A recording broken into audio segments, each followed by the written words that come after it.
So, welcome back, yes, to Open Door Center for Spiritual Living, and let's do this. Let me just be a bigger loudmouth than I already am, okay? Yeah, I know that helps, doesn't it? So, okay, good deal. So, we are back on the same theme that we started with last week, creating a world that works for everyone. That includes the earthworm, so we know that the rain needs to stop for a little while so the earth can soak up all that water and we can, get the earthworms a little happier. So we started this last week and we looked at what creating a world that works for everyone might be, what that might be about. We tried to describe it and we tried to define it. And if you didn't get to be with us last week, you can check that out. It is on YouTube. Put in code word Open Door CSL, okay? And almost all of our Sunday services will come up. All the ones that have been taped so far will be on there. So Mike does that for us gratis. It's an amazing feature of service that he provides us. So I'll hit some of the highlights just to remind us, and I already see the wonderful blue lists out there in the audience. That's great. You guys do such good, awesome homework. Remember that in thinking about creating a world that works for everyone, we recognize that really is like a spiritual principle. It's something that can be actively applied. And in doing that, we borrowed some ideas. We're going to have more ideas today. But we borrowed some ideas from what is called the Global Heart Vision Statement, which is part of our predecessor, Open Door Center for Spiritual Living. And as I mentioned last year in February, when the two things that taught science and mind came together and became one, this kind of took a back burner, but I still think it's so amazing and relevant and beautiful to what we are about as a movement and also as individuals that it really bears tremendous recognition. So, and I know some of us weren't here last week, so if you'll put your hand up if you want a copy, Anthony is going to walk around and hand them out. Here we go. So everybody will have that. So you'll kind of be on the same page with the rest of us. So we used that in describing to some degree what it would look like if we were working actively to create a world that is working for everyone. And then we went on and we tried to define that. There is a book by a gentleman named Sharif Abdullah. I forgot to bring the book with me this morning. But the name of it is Creating a World That Works for All. Creating a World That Works for Everyone. And in that book, Sharif really considered this. He took ideas from the person who originally were out of them. I'll send it to you by email, okay? Remind me, don't let me forget, and I'll get it to you by email so that everybody has a copy. He took ideas from the founder of EST, Werner Erhard, who was the person who first coined that phrase, creating a world that works for everybody, okay? That is on some level working. And he went on to recognize that there were three things that he felt in his esteemed understanding that needed to be present for a world to work, at least to some degree, functionally for every one of us. So I'm going to kind of talk about those just lightly. The first one was what he referred to as enoughness. And I really love that. It's practicing the principle that there is enough. That there's enough time, there's enough money, there's enough love, there's enough of everything good that every one of us needs. And as we looked at that last week, you'll remember that we included something that is called Maslow's hierarchy of human needs. We looked at the fact that for enoughness to be real, it needs to mean that every one of us has food, that we have water, that we have a safe place to put our heads down at night, and something meaningful to go and do when we get up the next day. That we have a reason to be here and a reason to connect. One of the things I love about that Bill Withers song is that he's not just talking about me helping you. He's helping about everyone helping the other. And when we, so it's so very interesting to me in the time that I spent really actively engaged in 12-step recovery, that people would say, well, I started to call you and then I didn't because I didn't want to bother you. Hello. You know, when you pick the phone up and you call someone from a place of saying, I need a little help, you do them a tremendous service. Because you tell them, hey, you got something I want. You're smart enough, you're hot enough, you're cool enough, you're hip enough, you know enough, you walk your talk enough to have something that is bringing you into my mind and causing me to think of you in a way that expresses recognition, that expresses an understanding that you are doing something awesome in your life, you're doing something right, you know. So I think that's really, really important. Enoughness means that we walk through what has been coined the illness and the illusion of lack.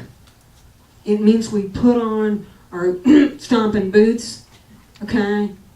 And when those beliefs come up, when we look at a situation and what we see is the appearance of lack, we refuse to be held in the bondage of that. We refuse to allow that to contain us and control us. We claim a greater truth, a more complete wholeness of life, okay?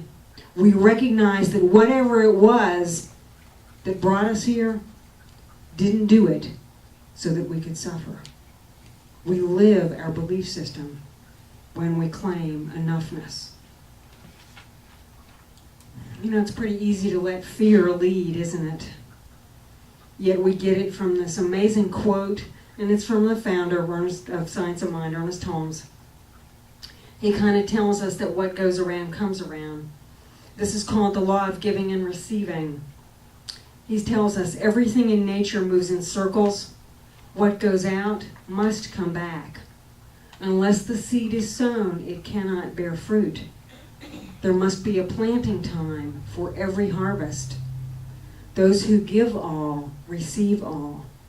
Those who refuse to give limit the possibility of the greater good returning to them. So with enoughness, we engage actively in practicing this principle. We ask ourselves, do I want this world that I'm living in today, to work for me? Do I want it to work better? Then I walk my talk, and I practice ways in which it works for every one of us. The second thing that Sharif Abdullah tells us is a component necessary for creating this world that is working better, that is more functional and more complete for every one of us, is what he refers to as exchangeability. It's kind of an interesting concept to put into activity. He does it really sweetly in his writing. I would sum it up as saying that if you and I traded places today, any one of us, it would be okay. In the book, Creating a World, Abdullah uses the analogy of a king or something, a princess or something, and a servant. And while the princess or the king or the lord or the well-to-do might not want to change places with the servant, the bottom line would be that all things would be equal. Those things we already mentioned: clean water, clean air, clean food, a place to lay down that was safe, something to do that was meaningful, that gave one a sense of belonging, a sense of doing good, of being engaged in the universe, that those things would exist. So if I went from princesshood to servitude, I would carry with me those same inalienable human rights. And I think they're responsibilities too, don't you? Yeah. Here's a way that we can put that into activity. It's a little easier. When we look at our neighbors, do we look through a lens of compassion? If you and I were to exchange minds and thoughts, oh, you poor child, would I like to have what I am thinking about you directed at me? That's exchangeability. I had an experience years ago with one of my animal friends. We fell asleep together on the bed, And we woke up at the same time, and we woke up looking each other in the face. And I swear for a cosmic moment, I was a 100-pound, part lab, part God knows what was in there, blue tick hound, I think, and black and white. Okay, and it was the most strange experience I've ever had. One of Joseph Campbell's students, or folks talks about having a cosmic experience of being the mind of someone else, of another being. How weird would that be? But really, if you were to get in my head, would I want you to hear my thoughts? Isn't there a movie about that, where the guy hears all these things the women are thinking about him and everything? Yeah, it's scary, isn't it? But here's the flip side of that, guys. This is big. One of my spiritual teachers taught me that. When you look in the face of someone, what do you see? When you look in their eyes, when you look out in the morning as the sun comes up, and you see these beautiful mountains, it's gorgeous, isn't it? We live in a wonderful place. It is only because you are beauty that you see that beauty. The Sufis have an amazing saying, and I love it. What we see with. If you are not beauty, then beauty you cannot behold. So every time you look around and you see in someone else a quality that you admire, or in the mountains, their amazing gorgeousness, or when I go stand at the Pacific next week, next week, baby, this girl is going to be getting wet, okay? Even if it's like 50 degrees in that dang ocean, I don't care. I'm so ready for it.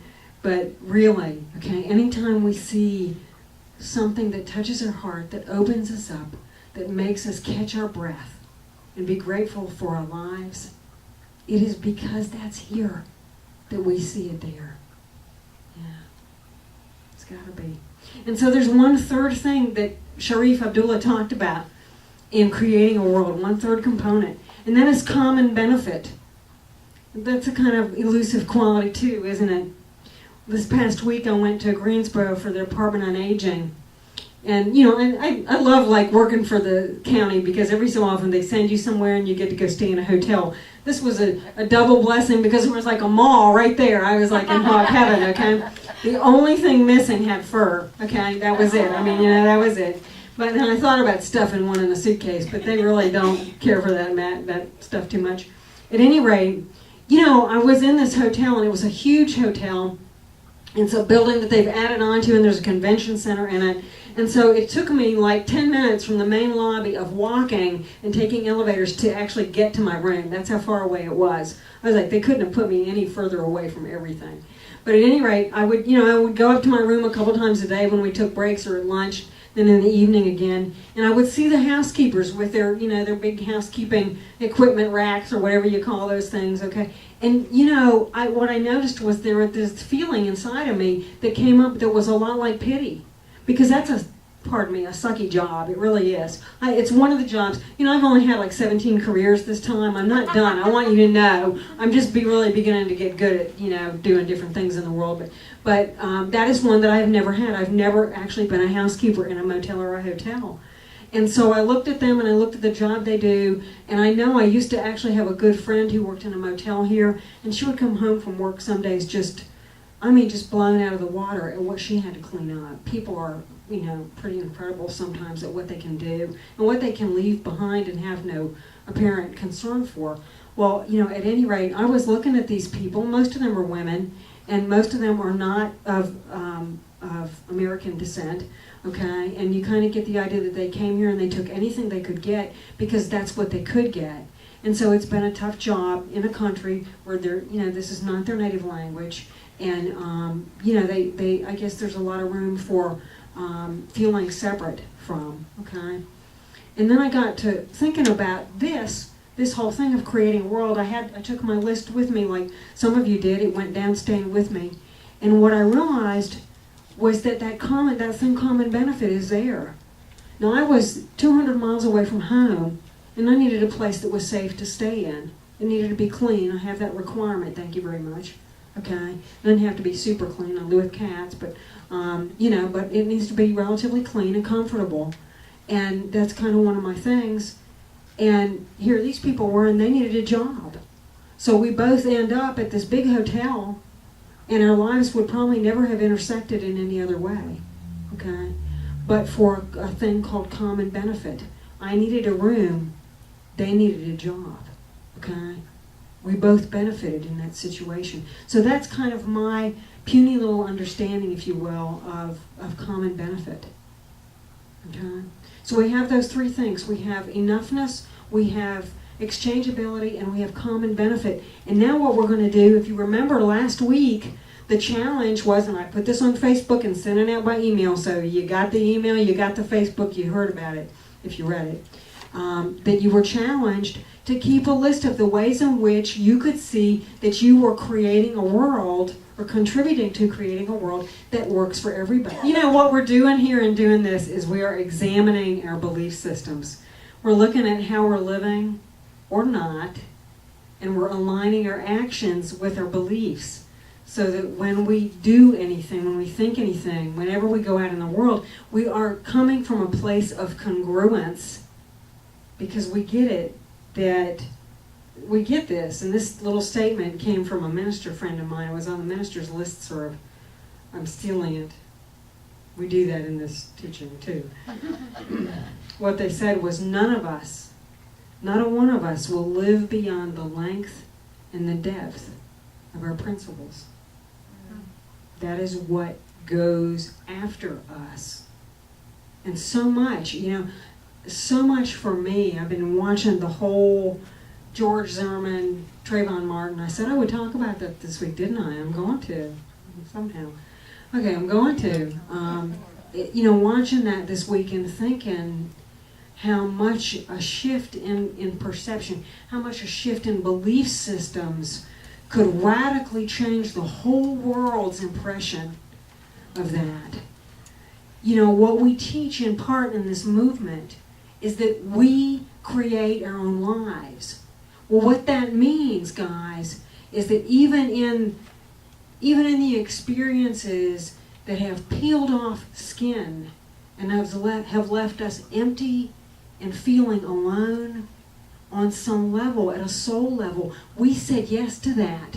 And I believe this in my heart, that while Trayvon Martin, the young black man, maybe didn't say yes consciously to being shot and killed, having his name in every dingin' daily newspaper and every TV channel that there is in the world, he may not have said yes to that, but on some level, he said, I am willing to be here and be a part of a teaching that will support people in understanding the world better, in not stepping in the same puddle of junk that we continue to step in. And one of those puddles that we know is a very huge thing that is racist and ageist and sexist and rightist, if you will, okay, that has to do with rights.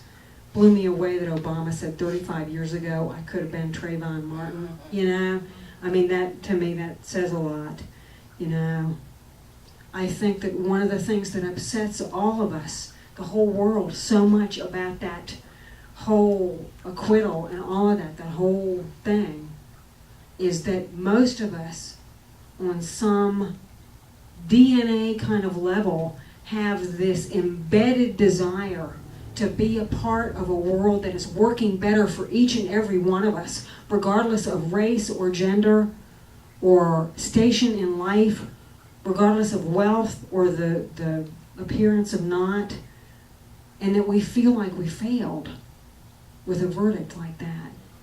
But the truth of the matter may be that maybe Trayvon, on some deep, deep, deep, deep soul level, said, take me, I will go.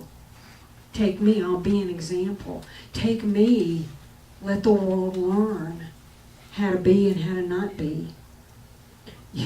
Years ago, before I was married to my future ex-husband, he was leaving to go to work one day. He was working in a mental health institution in a residential treatment program. And he said, I'm going to hang out with the sane ones today. And I said, and who would those be? And he said, the patients.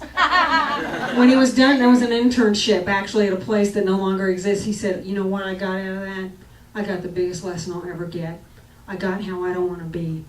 with people.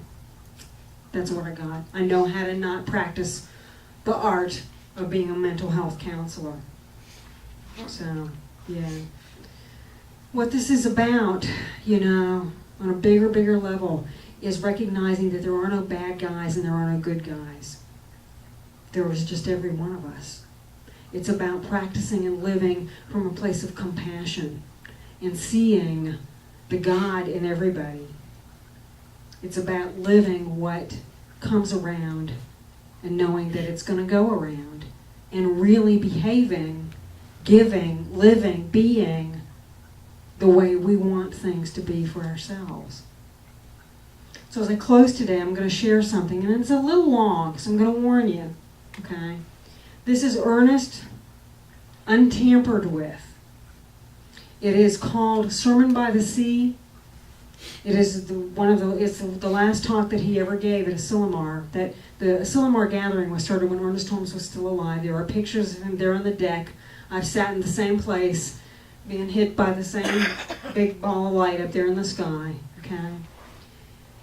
I'm not going to cut any of it out because I couldn't figure out what to not read. It's just too precious, and it all really contributes, I think, to what is, how can we know, and how can we measure when we are creating a world that works for everyone.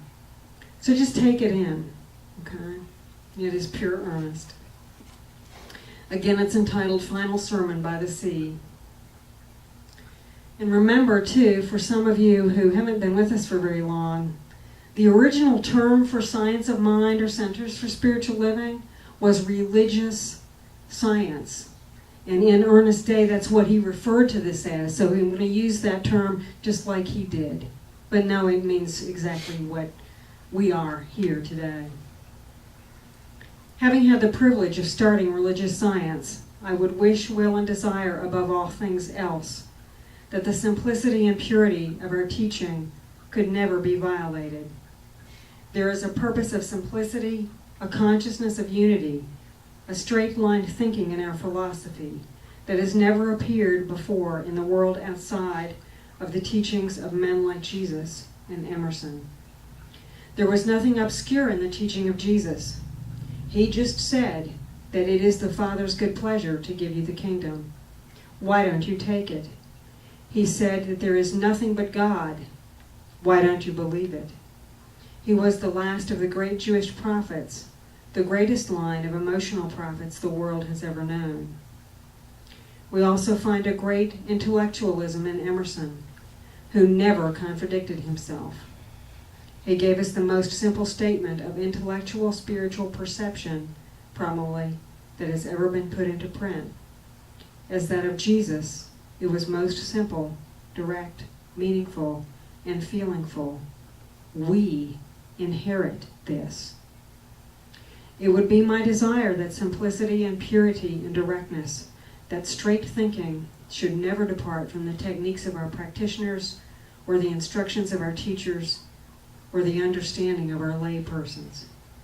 It is the most direct impartation of divine wisdom that has ever come to the world because it incorporates the precepts of Jesus and Emerson and Buddha and all the rest of the wise. And I would desire that in our teaching there should never be any arrogance, for it always indicates spiritual immaturity to me. Others will arise who know more than we do. They won't be better or worse. They will be different and know more than we do. Evolution is forward. I would that we should not build out of the body of our simplicity and grandeur and beauty other creeds loaded with superstition, a fear of the unknown, and a dread of the unseen. We have discovered a pearl of great price. We have discovered the rarest gem that has ever found setting in the intellect of the human race, complete simplicity, complete directness, our freedom from fear and superstition about the unknown and about God. And we have rediscovered that which the great, the good, and the wise have sung about and thought about, the imprisoned splendor within ourselves and within each other, and have direct contact with it, whether we call it the Christ in us, or the Buddha, or Atman, or just the Son of God, the living Spirit, makes no difference. You and I are witness to the divine fact, and we have discovered an authority beyond our minds, even though our minds utilize it. Out of this, we have prepared ourselves, I think, I hope, I pray and believe. Find me one person who is for something and against nothing, who is redeemed enough not to condemn others out of the burden of his own soul, and I will find another Savior, another Jesus, and an exalted human being. Find me one person who no longer has any fear of the universe, or of God, or of man, or of anything else, and you will have brought to me someone in whose presence we may sit, and fear shall vanish as the clouds before the sunlight. Find me someone who has redeemed his own soul, and he shall become my Redeemer. Find me someone who has given all that he has in love, without morbidity, and I will have found the lover of my soul. Is not this true? Why? Because he will have revealed to me the nature of God and proved to me the possibility of all human souls.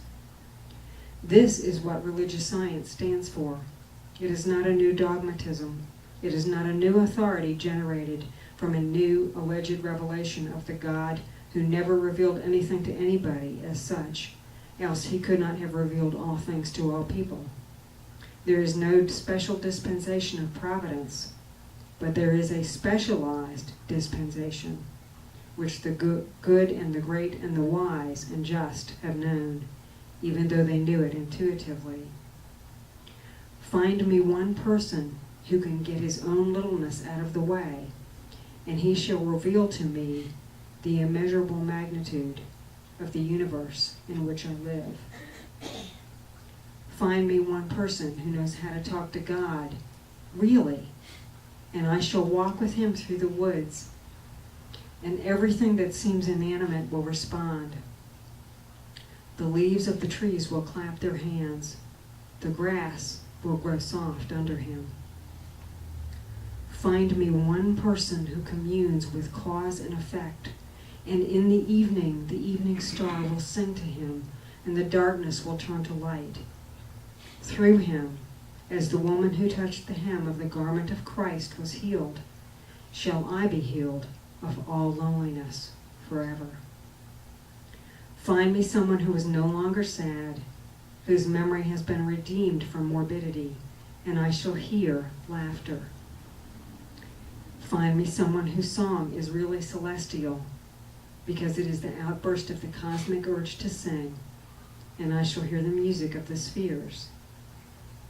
Find me one person who no longer doubts, no longer wavers, but not one with whom a proclamation of superiority says, "Look at me, I have arrived." I will not listen to that. Only that which reveals me to myself can be a message to me. Only that which gives me back to myself can save me. Only that which leads me to the God within myself can reveal God. And only that person can do it to whom the vision has come through his own efforts, through the gift of God. Of course, the grace of God abounds by divine givingness. God has forever hung himself upon the cross of men's indifference. God has forever, but without suffering, given himself, but we have not yet received the gift. Find me one person who has so completely divorced himself from all arrogance, and you will have discovered for me an open pathway to the kingdom of God here and now. Up until now, the search has been in far-off corners of the earth, and we have knelt upon a prayer rug and been wafted away in our morbid and fearful imagination over ethers of nothingness to places that have no existence, to temples of our unbelief, and we have come back empty. What went ye out into the wilderness for to see? Find me somebody who has detached his emotional and psychological ego from the real self without having to deny the place it plays in the scheme of things, and without slaying any part of himself, because the transcendence is there also. and I will have discovered the ineffable in this individual and a direct pathway for the communion of my own soul. We have come to a Silamar, spent this wonderful week together in love for each other and adoration for the God we believe in. Many wonderful things have happened that would seem miracles if we didn't know about them. And now we meet for this fond farewell after the spiritual bath of peace, the baptism of the Spirit. Not through me, but you to me, and I to you, through each other. The revelation of the self to the self. We go back into the highways and byways of life with something so great that never again will anything be quite the same. A little more light shall come, a little greater glory added to the glory that we already possess, a deeper consciousness, a higher aspiration, a broader certainty of mind. You are religious science. I am not. I am only the one who put something together. Now this is Ernest saying this. I do not even take myself seriously, but I take what I am doing seriously. You are religious scientists. Our ministers, our teachers, our practitioners, our lay persons. You find me 1,000 people in the world who know what this movement is and use it and live it as it is. And I'll myself live to see a new world, a new heaven, and a new earth here. There is a cosmic power wrapped up in a cosmic consciousness and purposiveness that is equal to the vision which releases it. What I am saying is this. There is a law that backs up the vision, and the law is immutable. Heaven and earth shall pass away, but my words shall not pass away. There is a power transcendent beyond our needs, our little wants. Demonstrating a dime is good if one needs it, or healing oneself of a pain is certainly good if one has it. But beyond that, at the real feast, at the tabernacle of the Almighty, in the temple of the living God, in the banquet hall of heaven, there is something beyond anything that you and I have touched. Find 1,000 people who know that and use it, and the world will no longer be famished.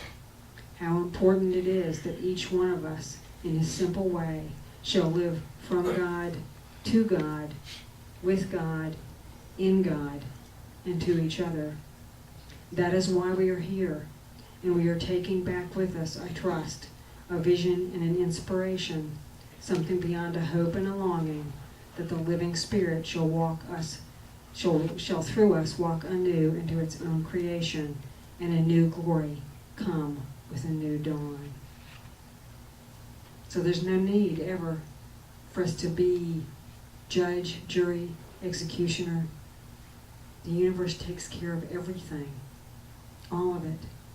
We don't have to look at TVs and court trials and medical diagnoses and bank account statements and have an opinion. If we choose to not be a piece of judgment, we open the door for so much more to be present.